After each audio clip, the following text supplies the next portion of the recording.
Then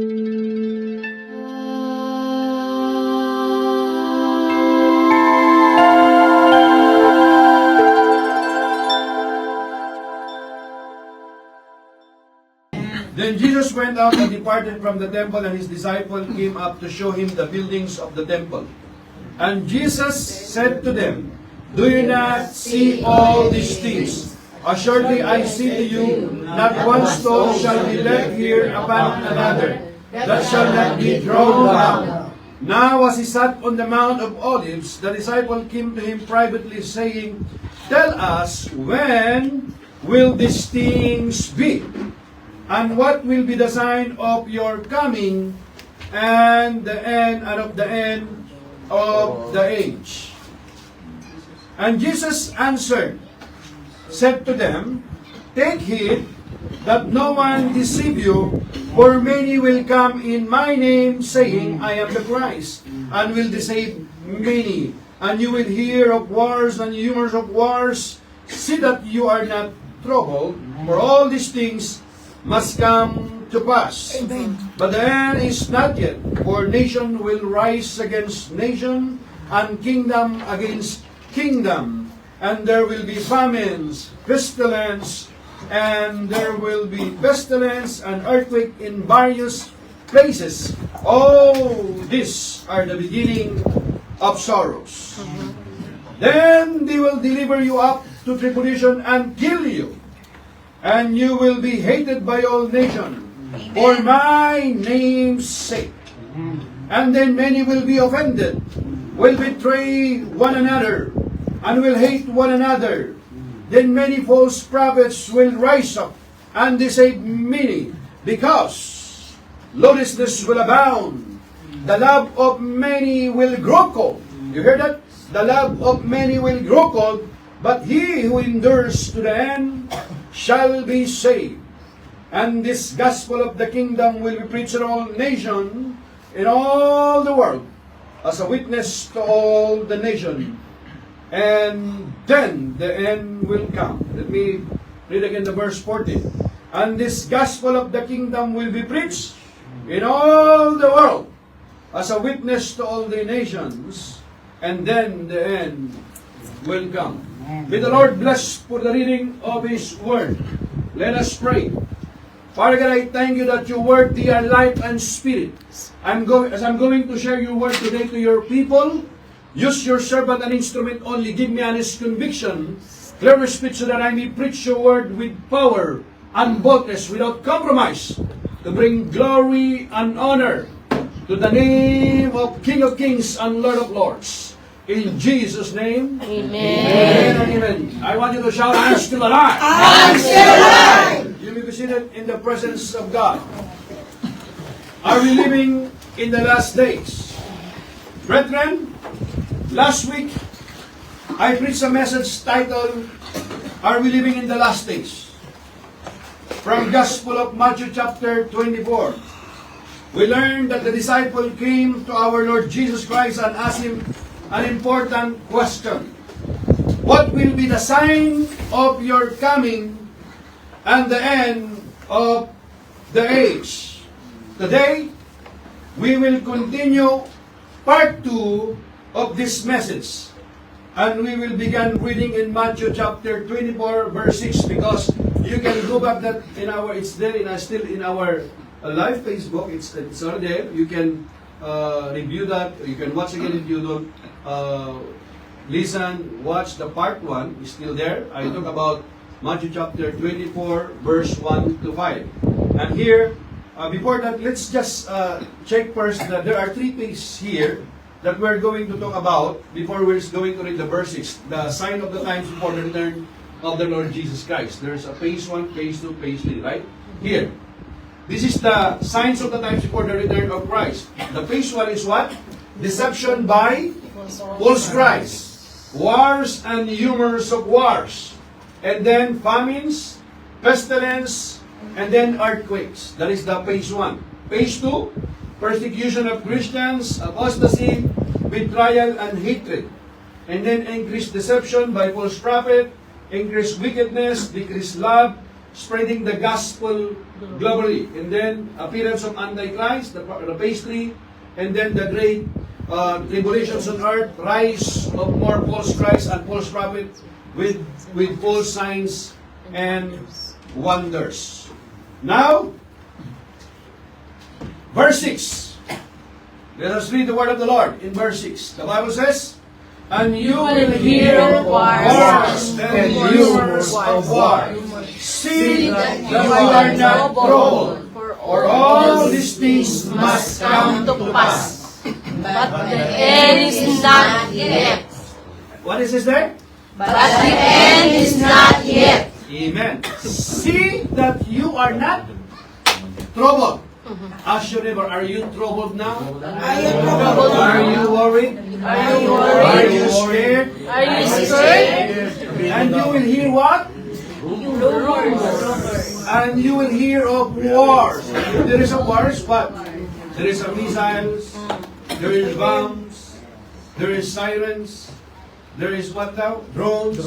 After drones, rumors of war. See that you are not troubled. For all these things, what? Must come to pass. Everybody must come to pass. Must come to pass. But the end, It's not yet. did I say that or in the Bible? In the Bible. Okay. So this verse feels very real to us, especially here in Kuwait or in the Middle East. In the past few days, sometimes we hear the sirens, sirens after sirens. We thought that it's already been gone, right? So there were fears about missiles, bombs, and the tensions happening around us in this region. But lately, thanks God, we seldom hear the sirens now. It seems the missiles and the drills have stopped. We are hoping and praying that it will truly stop so that life can return to normal. Amen. Flights restored and people living peacefully again. That is our hope and prayers. But the truth is, there is no assurance. Amen? There is still no full assurance. Because we know that the words of politicians, we cannot really rely on them. Amen? We don't really know what is happening. Amen?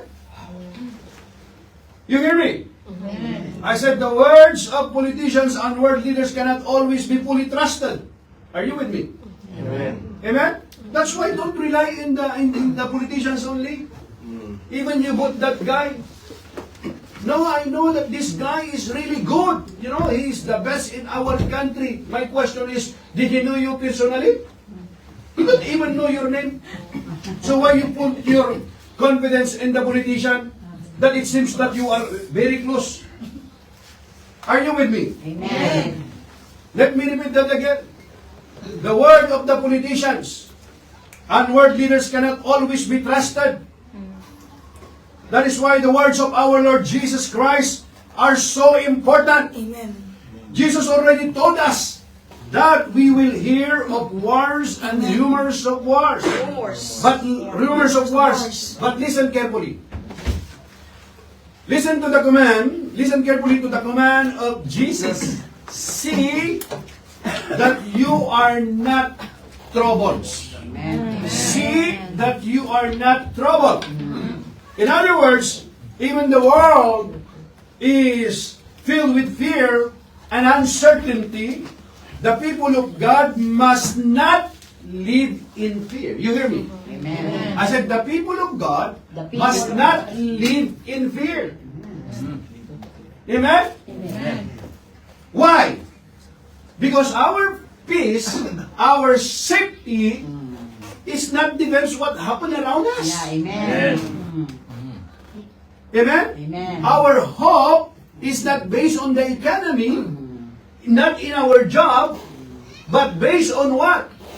Our hope is based on the love of the Father, that the one who promised is proven faithful and true, that He will not disappoint His children. Amen. Amen. Amen. You hear it? Amen. Amen. Because our hope, our peace, is not based on the promises of politicians. Our peace based on the Word of God. Amen. Amen? Give the Lord a clap of praise. Let me give you a simple illustration. When people hear sirens, alarms, or news about war, the natural reaction of the human heart is fear. People began to panic. People began to worry. Do you know what worry? Define worry. A simple definition of worry: emotional wasting energy. Because even you could worry after worry, can you do something? No. So it's either you choose. We will give it a choice: worry or pray. Pray. Pray. Worry is what? Emotional wasting energy. And if you are not careful, that worry, it will be what? It will become panic. And because of that panic, it will give you anxiety. And after anxiety, it will give you what? Trauma. And then it will become depression. And you see yourself, you're hiding in your curtain. And also you realize that curtain cannot protect you. Are you with me? That is the natural reaction of the human heart, is fear. People begin to panic.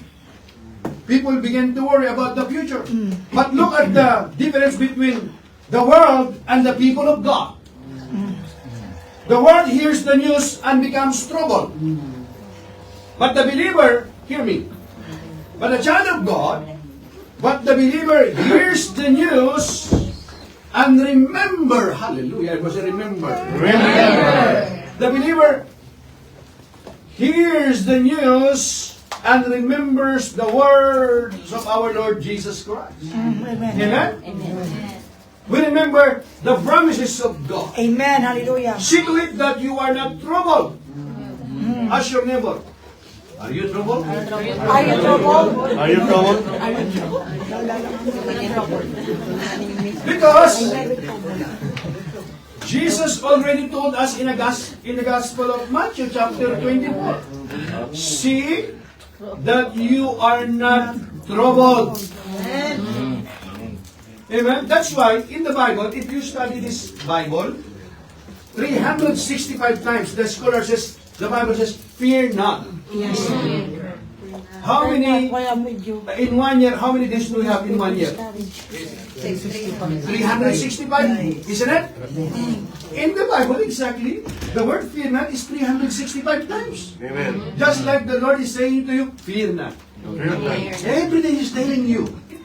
Amen? See that you are not troubled. In other words, these things should not surprise us.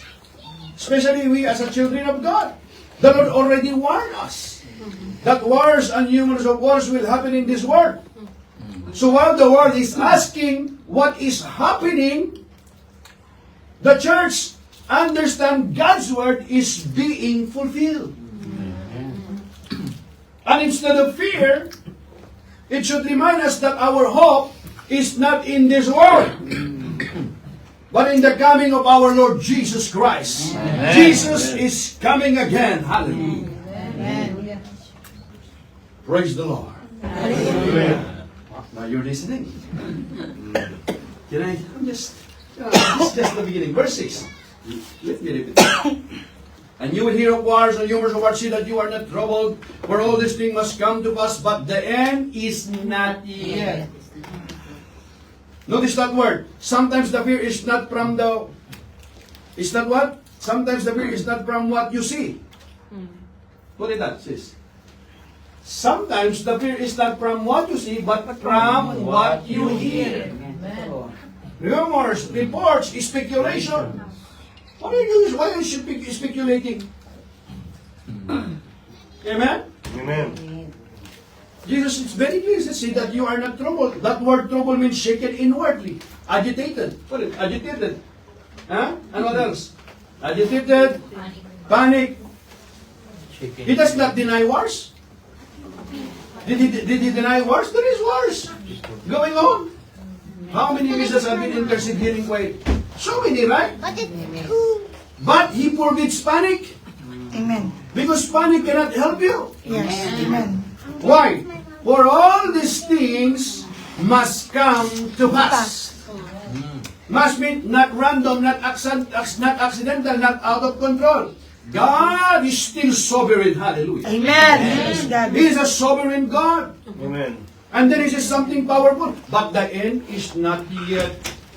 What is that? But the end is not yet. Just because you hear war does not mean it's the final moment. Verse 7 to 8. Now, birth pains. Can we read that? Birth pains, not final destruction. Verse 7 to 8. Can we read it all together? 1 to 3.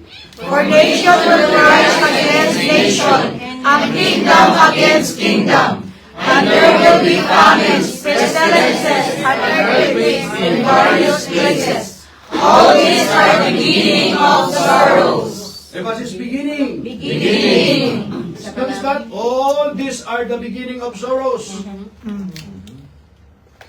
Next is against nation, ethnic conflict, kingdom against kingdom, political conflict, famines, pestilence, earthquakes. Is this surprising? And Jesus called them the beginning of sorrows. The word sorrow literally means birth pains. Birth pains increase. Birth pains intensity. Birth pains become closer together. Just like, I remember when my is going to deliver our first baby, first child, Ashley. When we were going to the hospital, because, her water is already been, it's really, the pain is so much intensified now. So, when we're looking for the gate of the hospital, and I cannot even find where is the gate of the hospital, and I try to keep the gate, Oh, what's going on? And then my wife said, oh, the water is coming out, not here. So when we rush to the hospital, and then we bring this wheelchair, and then I remember the Sister Gay, the wife of Pastor Roy, said, we'll sit here because it take time. Let's wait. And then I saw the guy, the porters working in the hospital, and I asked him, have you seen my wife is in there? Yes. She's there. It's a girl. Finished. I said, oh, no, just now. And then my sister said, no, not yet finished. No, this lady, this white girl, I said, long hair? Yes. What? I said, asking, finished?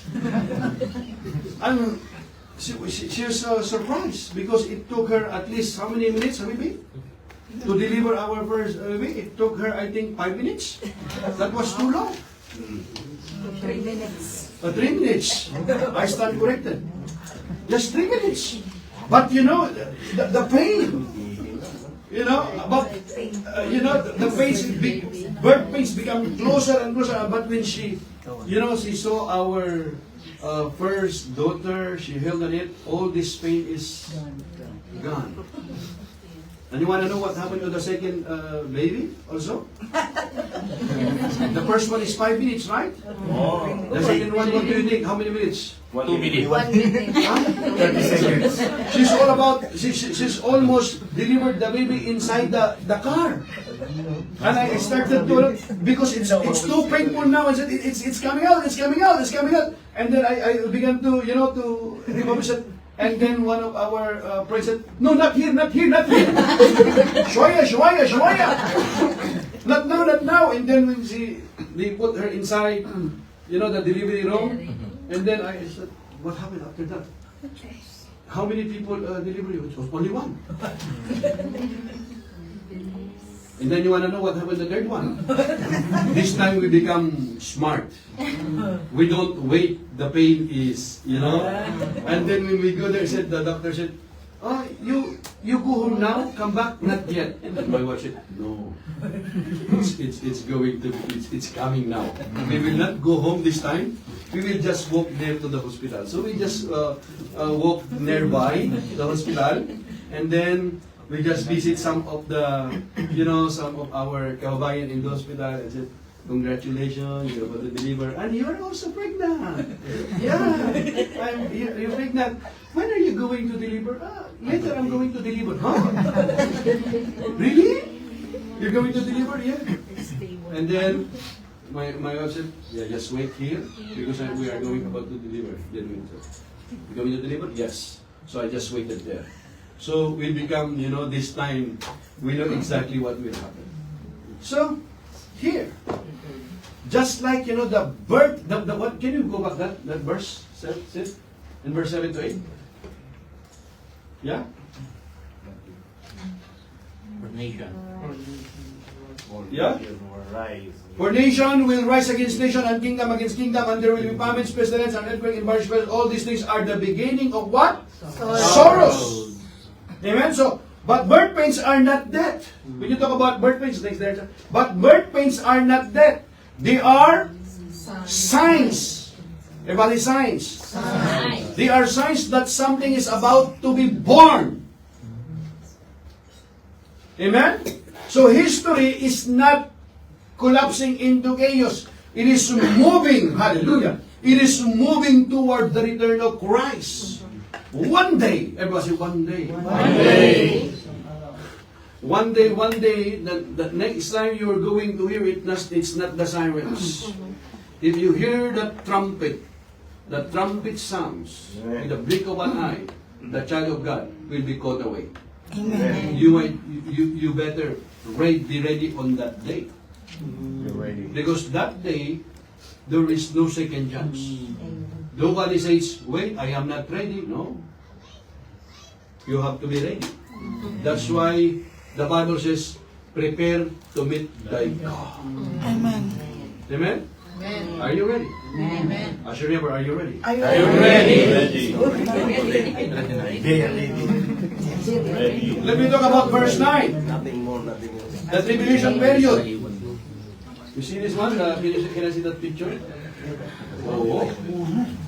Everybody says tribulation. Tribulation period, huh? Then they will what? Verse 9. Then they will deliver you up to tribulation and kill you. And you will be hated all nations for my name's sake. Not because they are doing something wrong. They simply believe in the Lord Jesus Christ as their Lord and Savior, and what? If you just Google it, just put in the Wikipedia how many people died simply because of their faith in Christ. You will be surprised. Thousands upon thousands. Yes? Thank God we are enjoying our freedom here to practice our faith. But there are countries that they cannot even express their faith. They cannot even carry their Bible. Me here, glory to God, I can even carry my Bible outside. Nobody can ask me why I'm carrying it. Are you with me? Amen. Very few people, you know what? Then they will deliver you up to tribulation and kill you, and you will be hated by all nations for my name's sake. Very few people like to be hated. Isn't it? Most people want to be liked. On every social media platform, people strive to get more people to like and follow them. The more they get, the happier they are. Jesus said that in the end times, those who follow Him will be hated and persecuted. Just as the world likes to be liked, many believers like to be liked. No one wants to be hated, so they will often do what it takes to be liked. The sad part is that many believers will compromise their walk with God in order to be liked. They will choose to overlook sin. They will choose to participate in sin and even promote it. Many will water down the gospel message.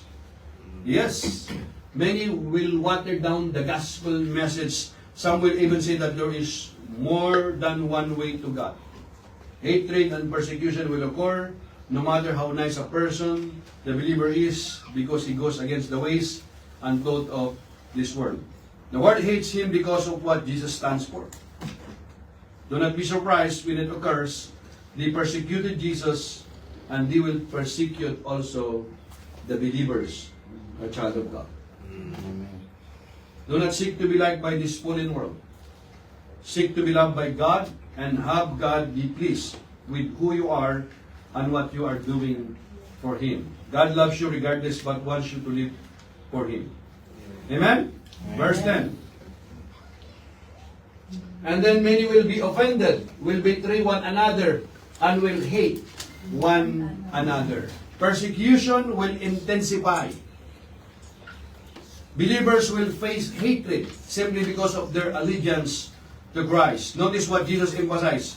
Offense and betrayals. Next. Offense and betrayal. These are not just external attacks. They are tests of our hearts. Some will stand firm in faith. Others will stumble.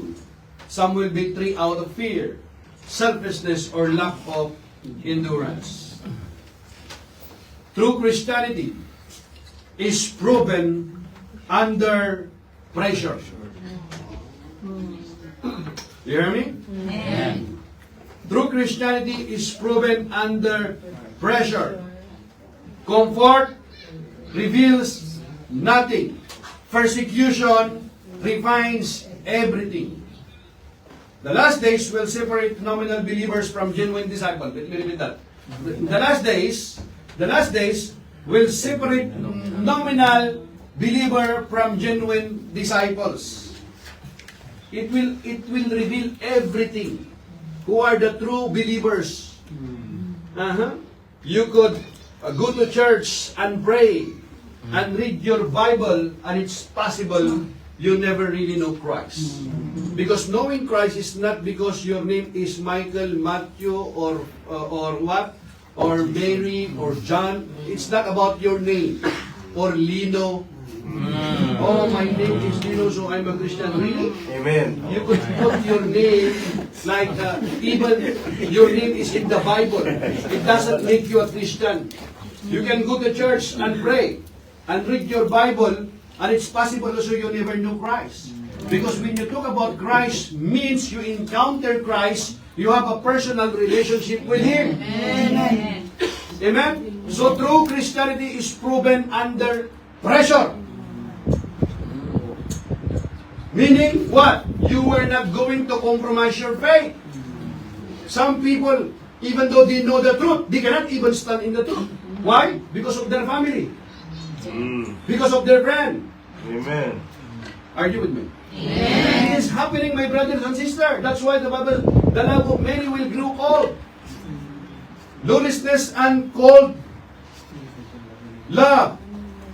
Next. Matthew chapter 24, verse 11 to 12. Let's read it. And many, 1, 2, 3. Many false prophets will rise against his name, and because lawlessness will abound, the love of many will grow cold. These are people who used to go to church and pray and go to a life group, connection group. But what happens? Sin will multiply. Yes, lawlessness will increase. And what is the consequence? And the consequence, okay na mga yan? And the consequence, love grows cold. The love here, if you study, if you know it's written there, the original word, agape. In Greek words, love grows cold. Not only romantic love, but love for God, love for holiness, love for one another. These are the people used to share the word of God. You can even them see here standing in the pulpit sharing the word of God, and suddenly what? They are living like what now? Like people in the world now. They are living like wild living. They can even live for the person that they are. Is this your husband? Is this your wife? No, it's not my husband. My husband is in the Philippines, in Africa. So why you're living together? No, it's okay. God loves us. That's what happened, my brothers and sisters. That is what happening around us. That's why there are people you used to see them very passionate in their faith, but you cannot see them anymore. Why? You know why? Look who is with him now. They used to live together before, right? You go outside before, you go to church together before. Why not anymore? You know exactly where is he now? Where is he now? Are you with me? Am I talking to you here? That's why you know someone like that? Or maybe someone of us before fall on that kind of temptation. But thank God. God's grace is always, He's always waiting us. Are you with me? Amen. Actually, are you listening? You're listening, brother. That's why this is a crucial warning. What is this? There is a crucial warning. External chaos is not only danger. External, I'm talking about external chaos is not the only danger. Spiritual numbness. You know what this numbness means? Just like if you feel something, you know what this numbness means? Manhid. Manhid. Walang pakiramdam. Even you hear the word of God, you hear worship song, you know, you hear preaching upon preaching, but what? There's no more tears in your eyes because your heart is getting hardened. Be careful. If you hear the word of God, hearing after hearing, and you hear worship song, and it seems there is no more it will not penetrate your heart. Magtaka ka kung pinatigas ng puso mo. If the Lord harden your heart, then kneel down before it's too late. Are you with me? I want to say this, even those who are watching. Kapag dumating ang panahon na kahit naririnig mo ang salita ng Diyos, ang mga awitin na pangpuri sa Diyos at hindi na pumapatak ang iyong luha, hindi na tumitimo sa iyong na kahit naririnig mo at hindi ka nagre-response, magtaka ka. Baka pinatigas na yung puso mo. Amen. You hear the sermon after sermon.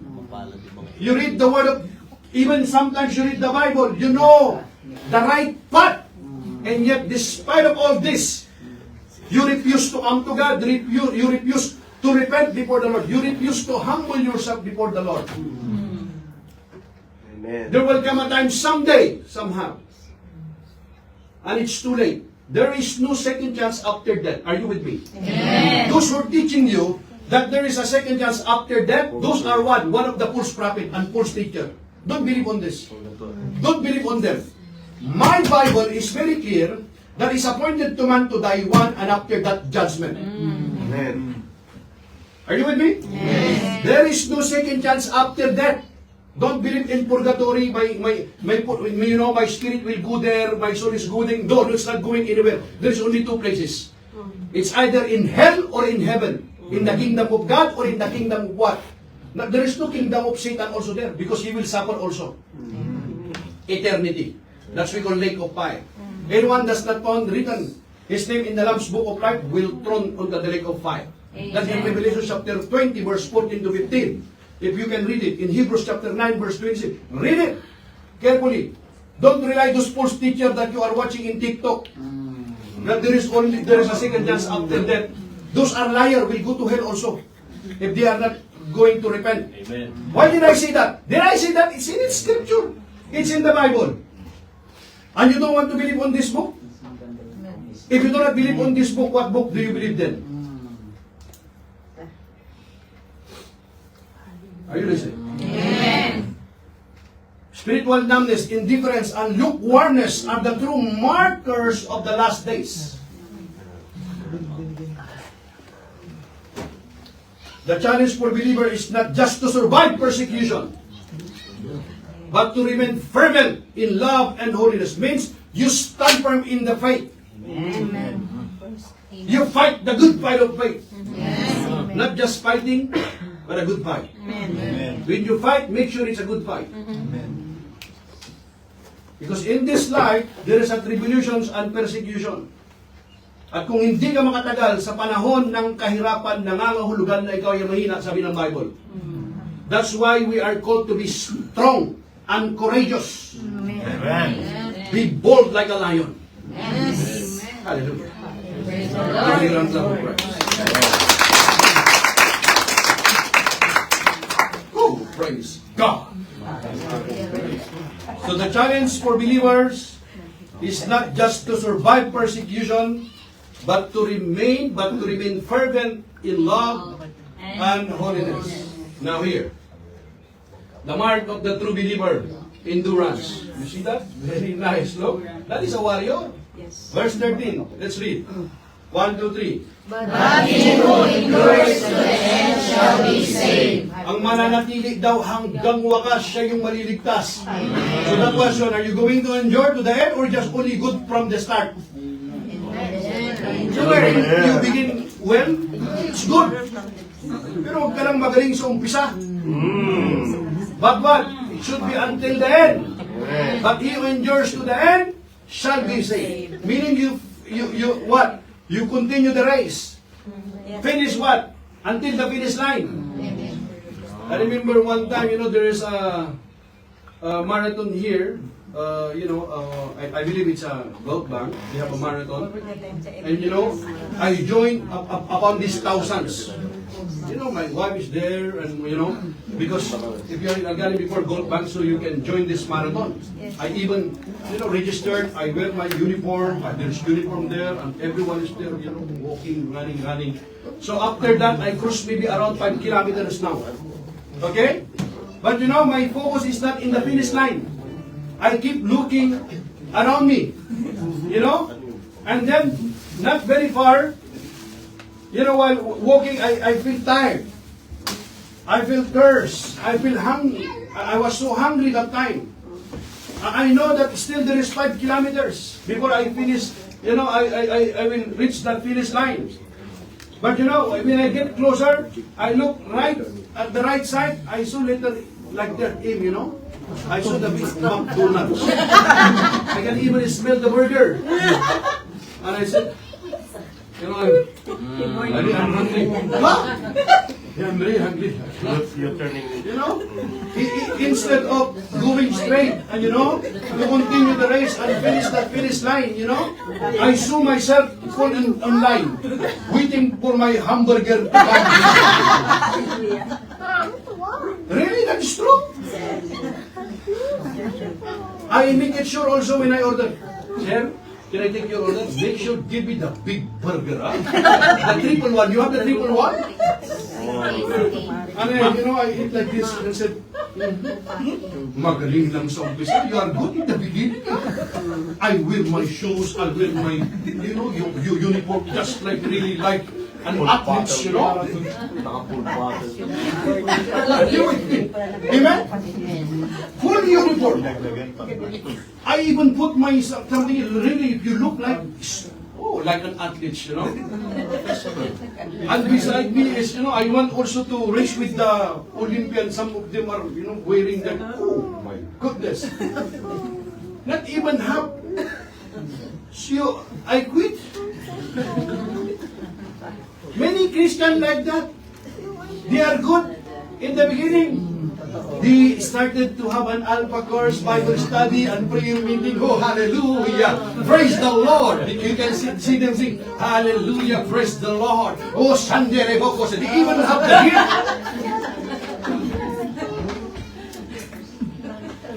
But where are they now? You know someone like that? Ask your neighbor, do you know someone like that? So many.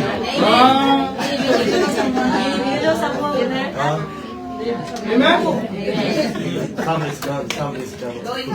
Because of what? Because of this temptation. Satan, listen to me, always attacks those next in line in promotion. You're almost there. Yes. But why you quit? Because you smell the burger? I can't even smell it, while I'm following that line, I'm in the queue, I'm talking, my conscience, what they're doing here. But it's so nice, yummy. I make it sure also. And then he asked me, sir, would you like the regular? No, I want the big one. Extra French fries, extra. And all those, I burn those calories, useless. But he who endures to the end shall be saved. Hear me, my brothers and sisters. This verse is part of Jesus. We call that Olivet Discourse. An explanation to his disciples about things to come. Those who endure to the end are the opposite of those in the previous verse whose love grows cold. Jesus' statement that he who endures to the end will be saved cannot be taken to mean that our salvation is somehow dependent on our personal ability to remain saved. Rather, hear me, it is a promise of perseverance. Ebasi, it is It a promise of perseverance. So when Jesus says the one who endures to the end will be saved, He is speaking of those who are truly born again, whose lives are transformed by the power of the Holy Spirit. Because of what? True followers. What that one? True followers, 1, 2, 3. Followers of Jesus Christ will stand Wickedness. Recognize and reject false teaching and cling fast to the truth of God's word. They will Overcome this world and be united in the world to come. Amen? True followers of Jesus Christ will withstand the onslaught of wickedness. Recognize and reject false teaching, meaning you don't compromise your faith. And cling fast to the truth of God's Word, meaning what? Your final authority is the Bible, the Word of God. Amen? Amen. Verse 14. 1, 2, 3. and His gospel of the kingdom will be preached in all the world as witness of all the nations, and then the end will come. What is gospel means? Good news. What is good news? Not bad news. That is simple as that. Gospel. Ebanghelyo. Mabuting balita. Good news. Many of us, we don't appreciate the good news. What is the good news? Simple means what?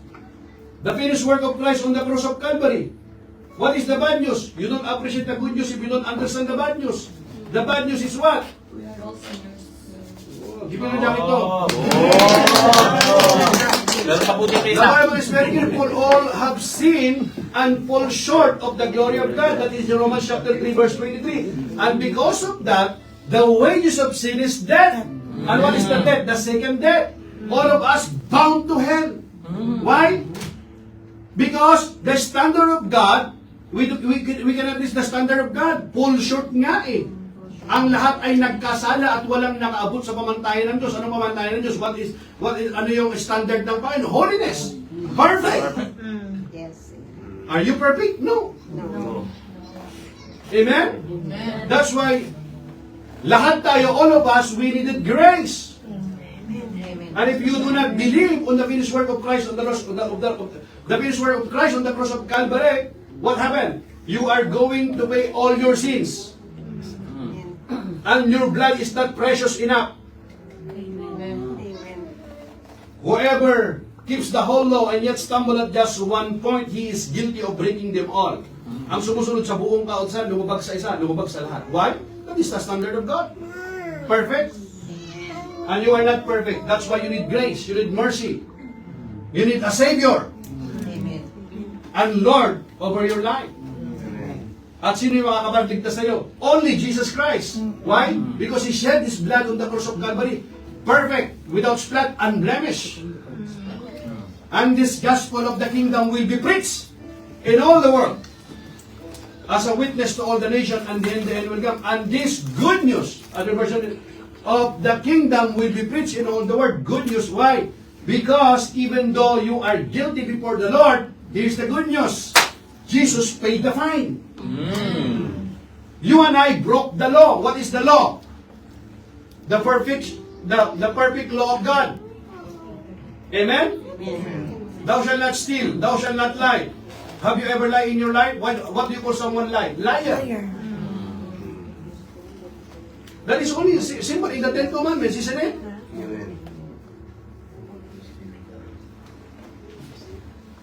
Thou shalt not commit what? Adultery. But Jesus said, if you just only look to a woman and you lust after her in your heart, you already commit adultery. What is fornicator? Fornicator means if you are not married and you have sex before marriage, that is fornication. Liar, persecution. Those people, the Bible says, they don't have place in the kingdom of God. Even the coward. What is the coward? Coward means what? You don't stand in your faith. They don't have place in the kingdom of God. And all of us are what? Guilty before God. So you and I broke the law. That is the bad news. Now you want to appreciate now the good news? Here's the good news. Jesus paid the fine. Where? He shed His blood on the cross of Calvary. Hallelujah. Amen. Amen? So even though we are guilty before the Lord, but Jesus paid the fine. And because of finished work of Christ on the cross of Calvary, our sin is what? Forgiven. And because we receive Christ as our Lord and Savior, what happened? All our sins are forgiven. He wrote our name in the Lamb's books of life, and we have eternal life. Those who receive Him, He give Him the right to become children of God. Give the Lord a clap of praise. Notice carefully, before the end comes, the gospel goes, the mission of the church in the last days is not to hide, but to proclaim Christ boldly. Amen? Amen. To proclaim Christ boldly. Darkness may increase, deception may rise, and persecution may intensify. But the light of the gospel shine brighter and brighter. Hallelujah. Amen? Endurance is not passive, it is active. Proclaiming the truth, living holy lives, being faithful under pressure. Jesus makes it clear. The believers' task is not speculation about when the end comes. It is faithfulness until the end. Everybody say, faithfulness. Faithfulness. Look at your neighbor. That is, he's faithful, right? Yes, of course. You're very Amen? Yes, of course. Means, if you are faithful, you are committed. They cannot call you faithful if you are not committed. Means you are, your commitment is what? Undeniable. It's not only once. Means what? You persevere. It's includes sacrifice. Yes. Kasama yun. Amen? If you don't want to sacrifice, that is not, that person is not committed. Kasama kasi sa buhay yun. Are you with me? Application, living in the last days. If we are living in the last days, how should we respond? Emphasis, be watchful. Means don't be spiritually asleep. The Bible says in verse 42 says, watch therefore, for you do not know what hour your Lord is coming. If we are going to study this context, what? Just like a thief in the night. It's a surprise. Kung magnanakaw siya, yung magnanakaw hindi magpapaalam. You hear me? It's like a thief in the night. He will, go to your house, surprise, the day that you are all asleep. All of you are sleeping. Ganun po yung pagdating ng Panginoon. That's why we have to be watchful. Because next time is not the siren. The trumpet will sound.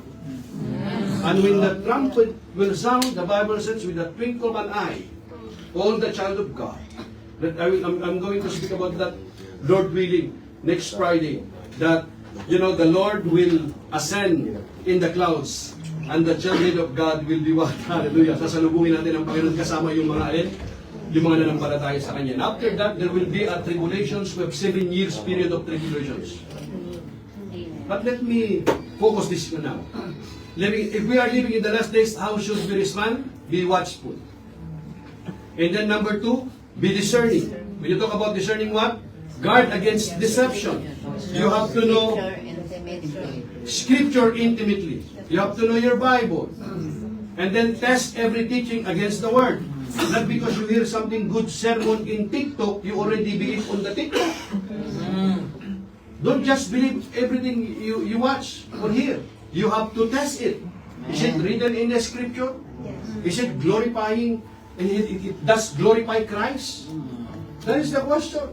And then, be faithful. Endure trials and persecution with steadfastness. Stand firm in your walk with Christ. And then, be holy.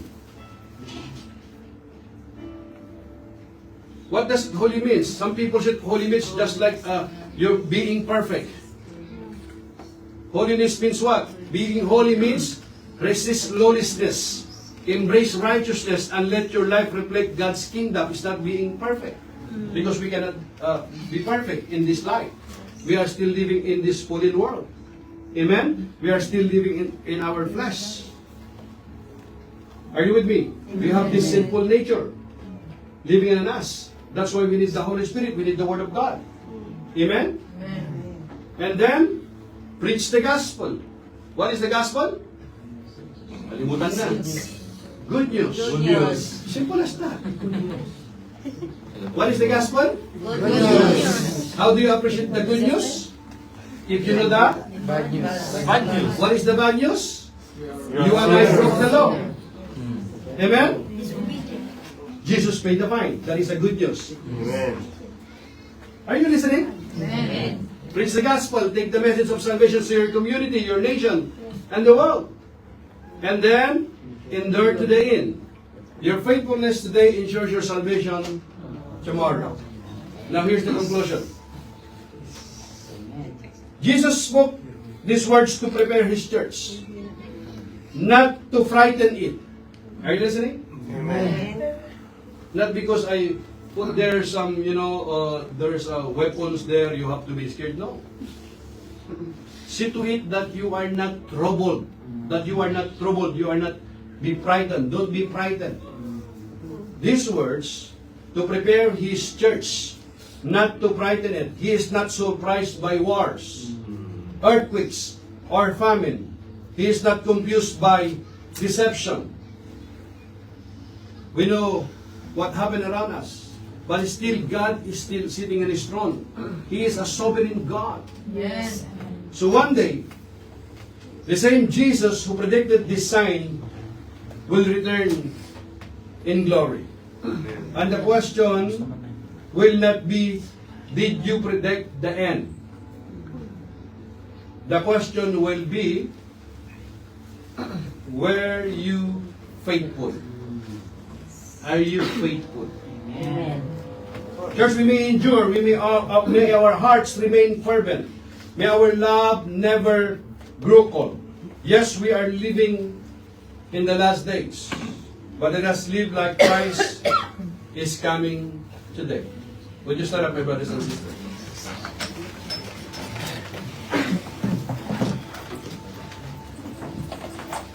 Yes. Are we living in the last days? Amen. Yes. But let us live like Christ is coming today. Just like you're anticipating it. Amen? Amen. My brothers and sisters, today we have heard this word. We have heard the words of our Lord Jesus from Gospel of Matthew chapter 24. Jesus Himself warned us about the signs of the times. Deception will increase. Wars and rumors of wars will shake the nations. Lawlessness will abound. The love of many will grow cold. And yet Jesus also said, who endures to the end shall be saved. Brethren, these are not just words written long ago. We are seeing this reality around us. Isn't it?